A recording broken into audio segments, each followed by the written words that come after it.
Good afternoon, all David Singer Enterprises and Gupta Enterprises clients and guests. This is Dr. Raj, and it's time for a Tuesday webinar. I'm real excited about today's webinar, as I am for every webinar, but these webinars are following the natural progression of a patient visit and education.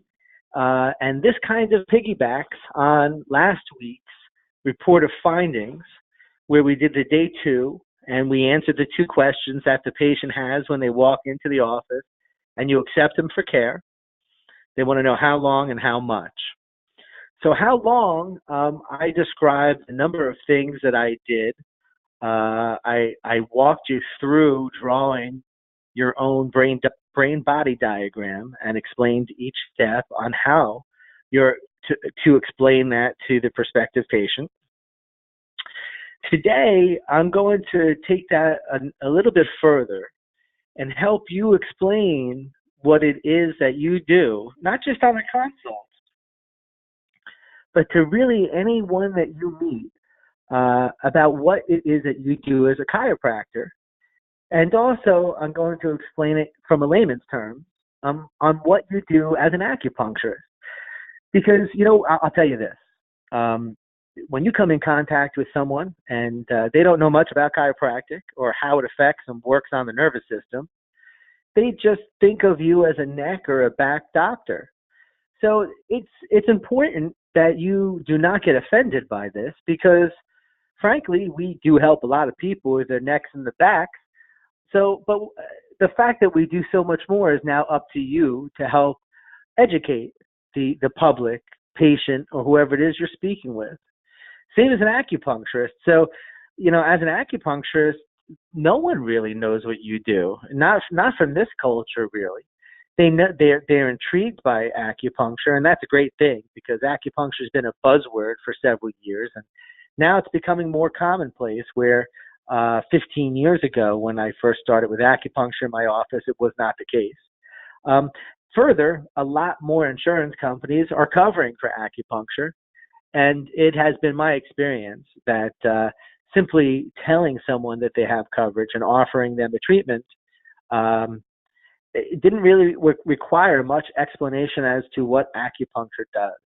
I would simply let them know that it's been around for 300 years and it helps with a number of different ailments without having to get into chi. But I'm going to explain to you as an acupuncturist also how to make sense of what it is that you do to the layman, to the general public. So let's start by reminding you, I'm real excited, June 7th, coming to New Jersey. This is going to be our biggest event yet as Gupta Enterprises, and I am stoked. Attendance is bustling, and we may actually have to get a larger room, which I'm psyched about. There's going to be great participation. And we're covering some great topics like how to do a group huddle, how to hire, how to fire, how to train. We're talking about Facebook marketing. We're doing a complete functional medicine PowerPoint. You know what? It's not new. I found it in Dr. Singer's archives and went through it, loved it. And I think it might be more applicable today than when he actually developed it, which wasn't that long ago, but that one escaped me. So I'm bringing that back to light, which is great. Talking about how to do a dinner lecture, which we're currently doing in our office this week, along with teacher appreciation events. Teaching you how to do set up a library talk from soup to nuts. So that's going to be good too. Bonus structures we're speaking about, we're touching upon.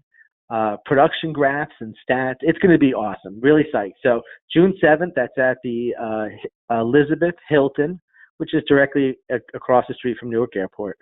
The Hilton that we're usually in. So excited for that. So if you haven't made plans to do so, or if you do plan on coming and haven't let us know that you're coming, please do so. Reach out to Eileen at espears@soulfocus.com so that we could make sure that we know you're coming and have enough room for everybody.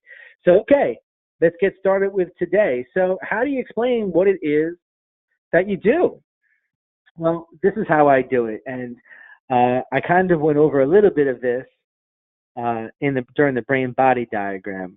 But it was at that time that I thought I would like to take some time to elaborate a little further. So I'll come out flat out and say, hey, so what is it do you think chiropractors do? Have you ever seen a chiropractor before?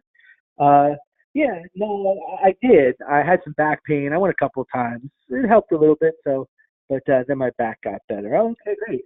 So actually, so we do work on backs for sure. I've helped so many people with their backs and saved a lot from surgery. Work on necks. I work on the spine in general, but really the reason why I work on that spine is to improve the function of your immune system. So typically I get a strange look when I say that, like, what? You do what? And I'm like, yeah. So what I do is I try to strengthen the efficiency of your immune system by removing blockage. So listen, so like you have this thing on top of your shoulders that controls everything you do called your brain. And that's your brain, basically your body is just a puppet, and your brain controls everything you do. But the way your brain speaks to the rest of your body is through a telephone wire. And that telephone wire is your spinal cord. Ever hear of Christopher Reeve? So, mind you, this used to work much better 10 years ago. Seems I'm dating myself often when I bring up Christopher Reeve nowadays. And depending upon the age of the person that I am addressing, they may not know who that is. So you help them along. They may know this, depending upon the age. Do you remember the first Superman in the first Superman movie? Yes. Do you remember that he had an accident and he was paralyzed? You may not have remembered him in the movies, but you may have remembered the fact that they talked about this guy who had a spinal cord injury. Oh, yeah. Typically, if you're speaking to anyone over 35, they know who Christopher Reeve is, thank goodness, because this is what drives the point home. Christopher Reeve, who was Superman, fell off a horse and he cut his telephone wire. So it's just like if I'm on a hard line and if I'm in an office, in my report of findings room, we have a hard line phone that's got a cord on it. I pick up the phone receiver and I put it to my ear. And I say, if I am on the phone and it's a hard line and you cut this cord, I can speak until the cows come home and no one will hear me. And they nod their head yes. I'm like, but to a lesser degree, and then I pick up my cell phone. I'm like, have you ever had a bad connection on your cell phone where there's a connection, but it's a bad one? Yes. Well, with Christopher Reeve, that man cut his cord. And from that point on, anything below that area, he could no longer communicate with, just like if you cut this cord. And I hold up the receiver again. They get that. So that's why everything below where he cut his cord, he couldn't access or speak to.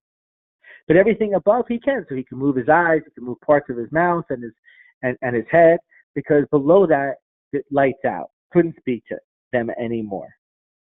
Now,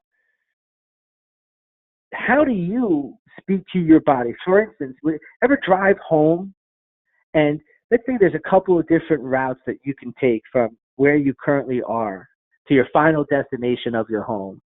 Do you ever end up in your driveway, look down and say, which way did I go? How did I get here? Because you're almost not paying attention. Now, how is that possible when it takes skill and coordination to be able to drive an automobile? You're turning on blinkers, you're working brakes, you're working several pedals. Maybe you have a manual where you have a clutch. You're working the radio, you're working the air, the heat. You're checking on the kids in the back seat, you're checking all your mirrors. How is it that you could end up in your driveway and not realize or remember, have to think hard about how you just got there? It's called the autonomic nervous system. There's a lot of things that your body does where your brain is in communication with your body that you're not even aware of. So, for instance, if you would eat a meal and there's a message, you don't sit there and try to tell your stomach to digest food. You don't have to do that. There's a message from your stomach to your brain. Your brain says, okay. It sends digestive cells to the stomach. and you digest it. It's the autonomic nervous system. So if I tell you to raise your right arm, that's voluntary. How do you, and you're conscious of it, but are you? How do you do that? And I let the person think for a second. Well, I just do it, doc. Well, what you really do is you send a message from your brain down your telephone wire, which is your spinal cord, out of the nerves of your neck, into the arms of your hand, the nerves of your arm. There's a synapse there, the muscles contract, and you raise your arm, and that's how you do it. But you don't think much about it because you just send messages. So it's important that those messages get there. If you have a bad connection, like a bad cell phone connection, and those nerves are interfered with, we're going to have some problems. So like I'm talking about with your stomach, after you eat a meal, let's say there's a problem. So basically, in every level of your spine, like you see before you, and I hold up my model, there's a nerve that comes out at every level. Now, the nerves in your neck, like I mentioned, go into the back of your head, go into your shoulders, your arms, your hands, and your fingers, and they provide sensation, innervation, and allow your muscles to contract. It's communication to your extremities, your shoulder, and your head. If you have a nerve that were pinched or choked going to that area, then you would develop some problems like headaches, problems with brain fog, neck pain,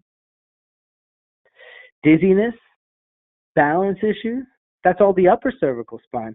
The middle and lower cervical spine, you get numbness and tingling, shooting pain, thoracic outlet syndrome, carpal tunnel syndrome, pins and needles in your hands, early stages of arthritis. The nerves of your lower back go into your legs, your feet, and your toes. The most common pinched nerve there is the sciatic nerve, which many people have heard of. Yeah, doc, I've heard of that. But the nerves of your middle back go to all of your different organs, your heart, your liver, your kidneys, your lungs. And it's important that you make sure that you have a good, clear phone line to all those areas, so that function and digestion of that meal happens in your stomach. What happens if you have this pinched nerve going to that area is what you start to lose function of the stomach. You start to have problems with the stomach. You start to have problems like GERD or reflux or ulcers. And all these problems start with bad communication, as most problems in the world do. Our job as chiropractors is to identify where these pinched nerves may be and remove that interference so that your immune system, which uses that telephone line to get its job done, is clear of interference. We want a clear phone line, and that's what we do as chiropractors. We want to make sure that your brain is able to speak to the rest of your body at 100% communication with the fastest data speed possible without interference. And that's what we do. So when you hear some people say that chiropractors say that they can cure this, they can cure that, what we do is we don't really cure anything except a bad phone line. Whatever problems that may be cleared up as a result of that clear phone line, your immune system did that work. We just enabled your immune system to work at efficiency. Now, and I'll go back because I'm going to go into further detail and I have some more slides to show you. But from the acupuncture perspective, this is how I explain acupuncture works. After giving that type of basis of how your nervous system works, I explain that what acupuncturists do is they look for areas where you may have blockages of communication that may not be at the spine level and may be for other areas of your body. You have these points called acupoints or meridians, where there may be problems or blockages that may cause problems throughout your body. Acupuncturists have been trained for 3,000 years. Did I say 300 earlier? I meant 3,000 years to identify these areas that, if blocked, may reduce your energy levels. It's called chi, or blockages in chi. It's like blockages in messages, conductive messages throughout your nervous system. Acupuncturists are looking for blockages, just like chiropractors are looking for blockages, to make sure that your nervous system and your body is working, and your chi or energy levels are where they need to be in order for you to maintain homeostasis and health, meaning a highly efficient immune system, free of blockages or interference anywhere in your body. So chiropractors usually work at the spinal root or nerve level. They're looking at nerves that are pinched, just like this model in front of you, where they exit off of that main telephone wire. Acupuncturists work on the periphery. They may work on your ear. They may work on your hands or points on your hands for different areas of your body where these meridians may be blocked. And they have their own diagnosis. What I will tell you that there is a marriage made in heaven, chiropractic and acupuncture, because both work to help stimulate your immune system by stimulating your nervous system to work properly. If you picture the nervous system, so right here I have a model of just two vertebrae. What if picture the entire spine, and picture all the nerves not lit up, but not just where they exit the spine, but where they go all the way throughout the periphery of the body. You would light up like a Christmas tree. That's because you have millions and millions of nerves. Now, of these millions and millions of nerves, you would think that the way you would know if one of them was pinched, choked, or not working properly would be because you have pain. But that may not be the case, because 80% of those billions of nerves that you have are responsible for function. Only 20% of them are responsible for pain. So how do you know if you lose function? Well, you don't. So here's the thing. Many people, they believe you must have pain to have a pinched nerve.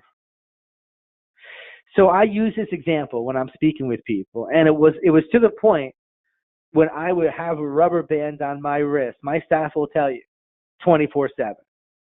This was the greatest way I can explain to people what it is we do, both acupuncture and chiropractic, on removing interference and why they may have interference and not have pain. Because the biggest excuse, I feel fine. I feel fine. I don't need you. Well, you start telling them how other problems that they may be having, like stomach disorders, kidney problems, problems with their menses being on time, bad PMS, headaches, numbness and tingling on and off, problems breathing. How about problems with lipid profile? Because hormonally they're all out of whack, and blood chemistry is all out of whack. Because function-wise, they're not working properly. So I put a rubber band around my finger when I start speaking to somebody, and I wait a couple of minutes. It doesn't take long, especially if I make it tight.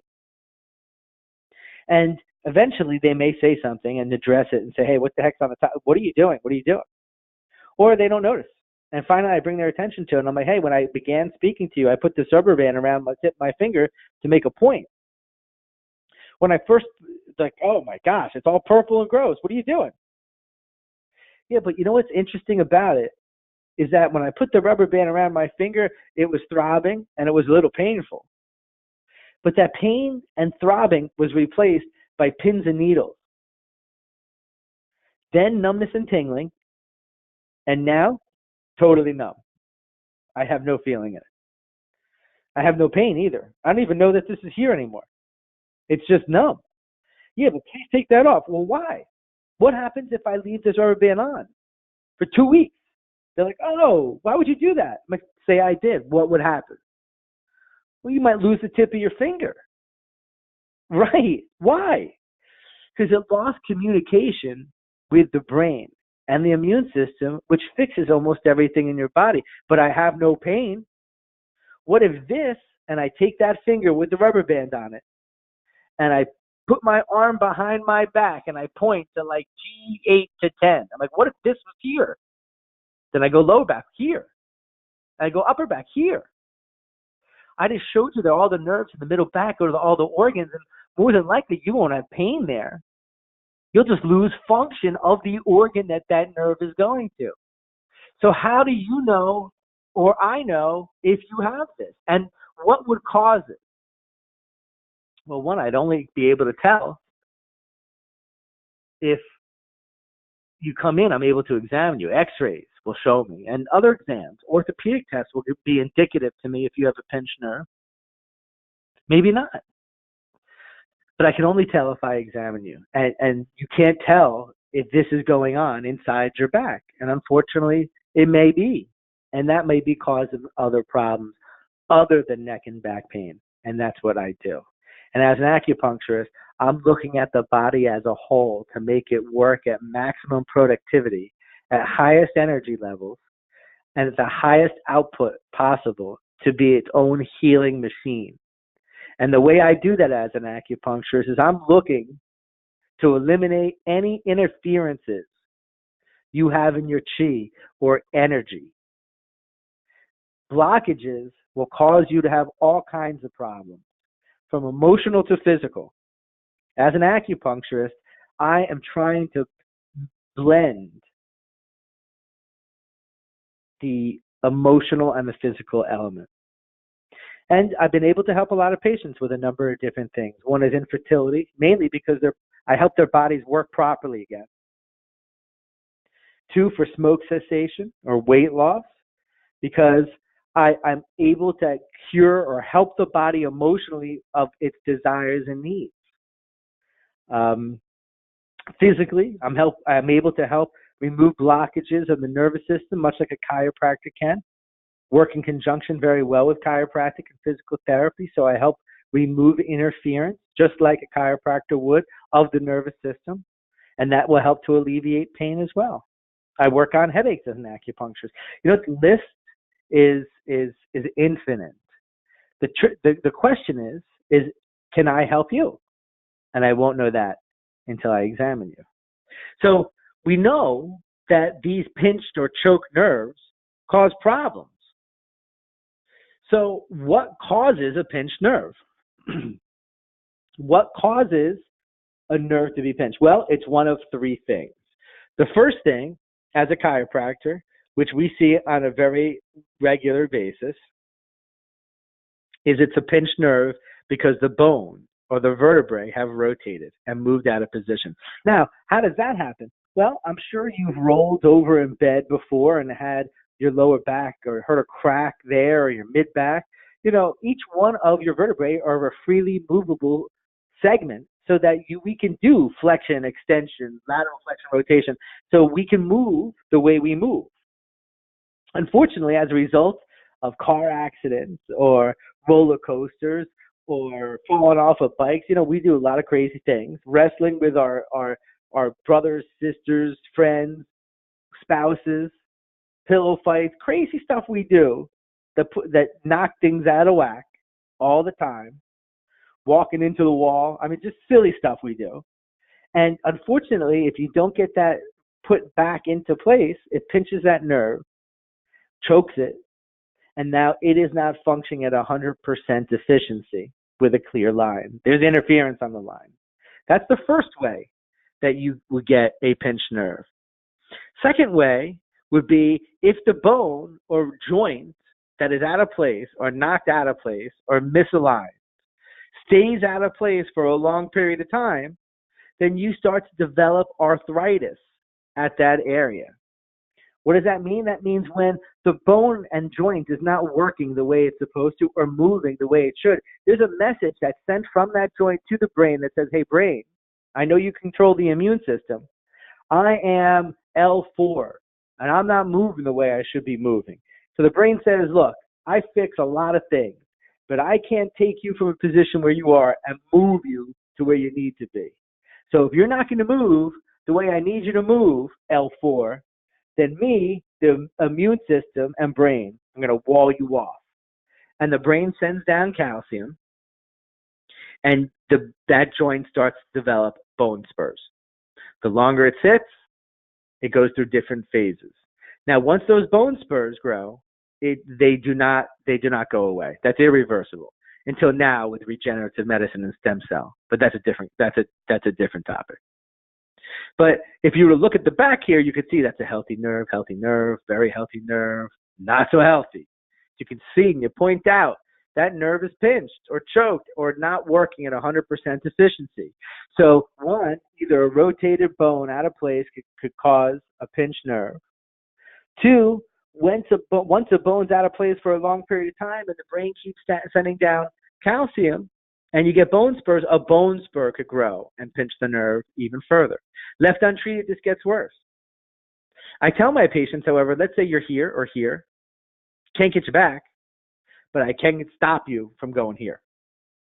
Once you return that joint to its rightful position, the joint sends a message to the brain saying, hey, brain, I'm back where I need to be. The brain and the immune system are saying, what, L4? How'd that happen? Don't care. That's good. I'll stop sending down calcium, so I'll stop growing bone spurs. So you stop it and halt it in its progress. That's why you get care, to prevent arthritis from getting worse. So the first two reasons is a bone that rotates out of its normal position, going from where it should be here to here. The second way is when you start to develop arthritis over long-standing misalignment of a joint, and you get bone spurs and they pinch on the nerve. And the other way is when you have a disc that is a shock absorber in between each one of these bones, comes back and pinches on this nerve as well. A disc bulge or a disc herniation, when the bones approximate one another and squeeze out the disc material like the jelly of a donut. Puts pressure on that nerve, and with pressure on that nerve, because the disc pancakes, that's when we use decompression therapy to help puff up that pancake as best as possible, not to get the jelly back into the donut because that's not happening, but to get the jelly away from the nerve. So it's one of three things that pinches the nerve, either a rotated bone for the chiropractic model and the nerve root compression, a rotated vertebrae, a disc bulge or herniation, or arthritic spurs. Now, for acupuncture, you explained that you could develop problems where, it's like a hose. If you have an integral number of hoses or pipes going in a number of areas, you could have a clogged pipe where all of a sudden you're not getting proper circulation. As an acupuncturist, I'm looking to find out where you might have blockages in this intricate piping or electrical system where it may affect other areas of your body. So in conjunction with chiropractic, that's looking at misalignment or interference on the nervous system of your energy at the nerve root, we're looking all over the body to help at every level. So also, I have here the interlocking fingers, which was very difficult. Oh my gosh, it was like a comedy show at my office trying to get a picture of this. It's very difficult if you think about it because you got to have the camera really on your chest, and then two people, it gets intimate. But I do this to help explain to people how their nervous system works. And going back to the example of your stomach and your stomach trying to speak to your brain or your immune system after it's full after a meal, I explained that this is your nervous system. This is your spinal cord. Here are your fingers, and the tips of your fingers are your spinal cord. And these holes, 6 holes, 3 on either side, are where the nerves come out, but this goes up to, of course, the top, the length of your spine. Go ahead, if you wouldn't mind, put your finger in one of those holes. So then when they put their finger in one of those holes, I tighten up my grip and I turn it. I'm like, okay, say your fist is your stomach. And now your stomach's trying to get a message through your finger, which it's the nerve, to the spinal cord, up to the brain, to tell the brain it's full. Now, if I have it choked the way I do right now in my hands, how well do you think that message is going to be received? Is there going to be interference? Is there a chance that that message doesn't get to the brain? Yes. Is there an increased chance the longer it is pinched or interfered with? Yes. So our job as chiropractors, and then I turn my hands back to anatomical position, I loosen up my grip, and their finger slides out, or I reduce all the pressure on their finger, is to find out where this is happening and release that pressure so that you could work, your nervous system could work properly. So that is how I describe to people what it is we do. Now, what's the 30-second elevator speech? Well, I'm a chiropractor. Yeah, I work on necks and backs, but really I'm there to optimize someone's nervous system by making sure that they have 100% communication with no interference on their telephone lines. Oh, what do you mean? No, it's just your electrical system is your nervous system. So we're really nervous system docs. We want to make sure there's no interference. And a lot of times bones or joints get in the way and put pressure on it like a kink in a garden hose. So I just remove kinks and I just make sure that your nervous system's working better and that therefore your immune system works better. Have a great day. So you need to be able to speak to people quickly and get the point across as to what it is you do. Now, I just gave you various examples. I'm not going to keep somebody on an elevator for 3 hours. But I can get that point across to the point I leave them hanging, where almost inevitably every time I say something, they're like, oh, and they have a further question. So I don't berate them or barrage them with answers. What do you do? Oh, I save people's lives. Big pharma. No. I allow people's immune system to work at 100% by working on their nervous system, which is their phone line. I just make sure they have no interference on it. Yeah, so like pinched nerves, numbness, tingling, pins and needles, but you don't even have to have pain to have a problem on your phone line.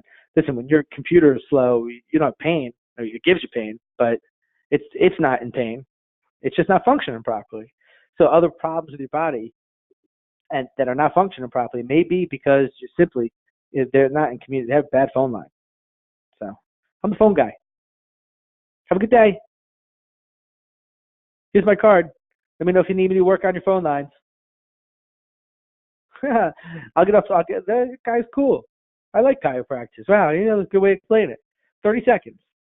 30 seconds. You got to be sure on what it is that you do. Confident that you help people. And you do. You do.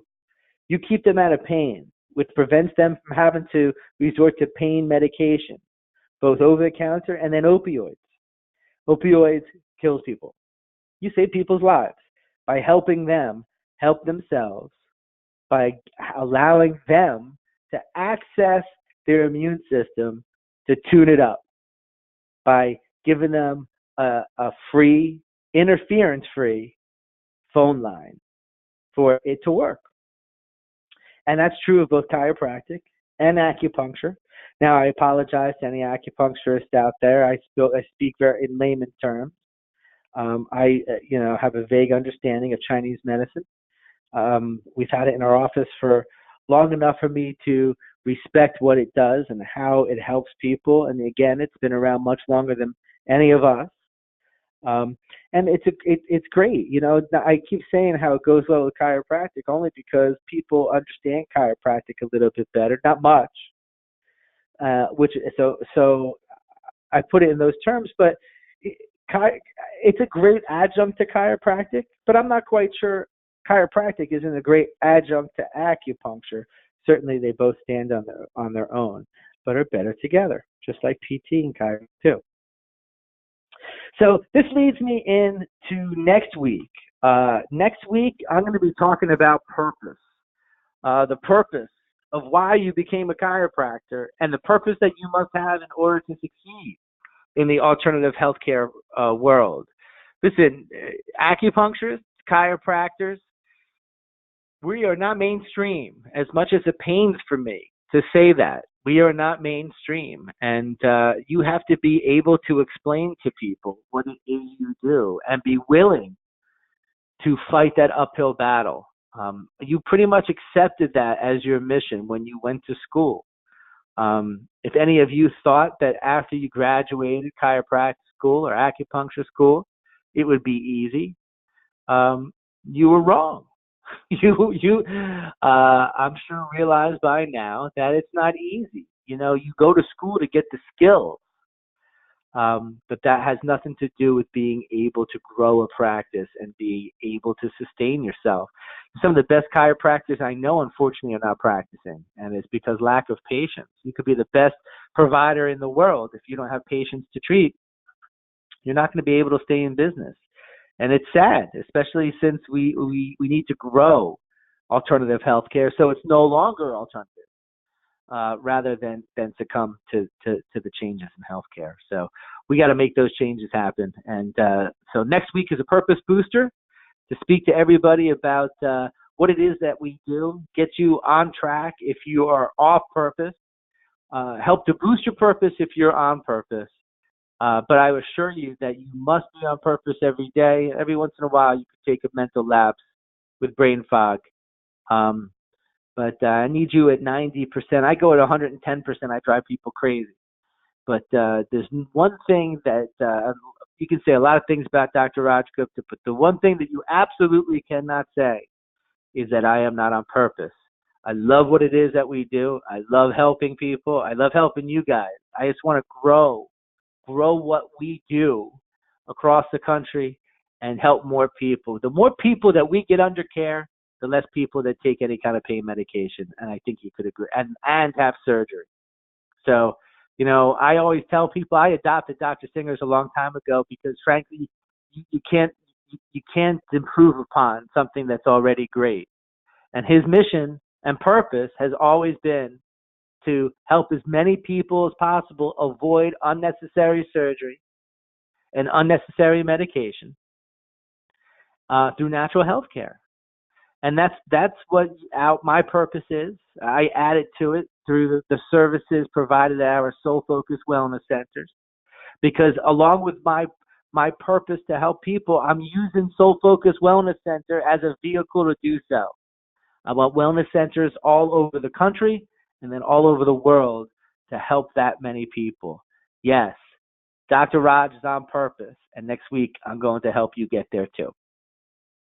So let me just check and see if there are any questions or comments. There are not usually. I will tell you that many of you have been listening to the webinars, and I thank you for that and have been commenting. It's been going very well, and they've been well received. Again, we're open to any suggestions for topics that you would like to hear me speak about. I'm trying to keep them agenda specific, so we're in agenda 2 right now, and once we switch over to agenda 3, I'll cover different topics that might be more related to front desk or staff hiring or training. But as there are no questions and no comments at the time, this is Dr. Raj signing off, and we'll talk to you next Tuesday. Have a great week, everybody.